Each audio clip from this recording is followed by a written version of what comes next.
Hello, I'm Syed Ali, a board-certified dermatologist at Skin and Beauty Center of West Hills, Los Angeles. I wanted to talk to you today about blepharoplasty. Blepharoplasty is a simple surgical procedure that I like to do in office with you awake, so there's no general anesthetic that decreases the risks of the procedure. You're awake the whole time, we're talking and communicating with you, and essentially what we're going to do is bring you in, draw the area on your eye that we're going to remove.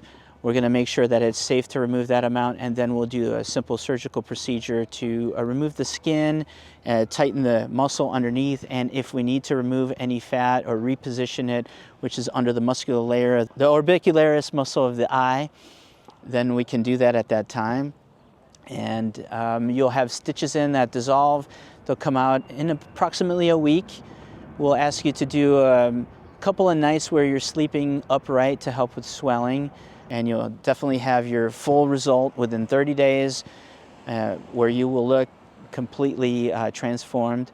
What we're trying to do is open that eye area up so we can eliminate that difficulty in seeing. If you feel like your eyelids are heavy, if your visual acuity has changed due to skin in the area, or you're unable to see the surrounding areas, your field of vision has decreased, any of those kind of issues related to the skin in the upper eyelid area, we can handle that for you at our office in West Hills, Los Angeles. So come see us for a consultation and we can let you know if that's the right procedure for you.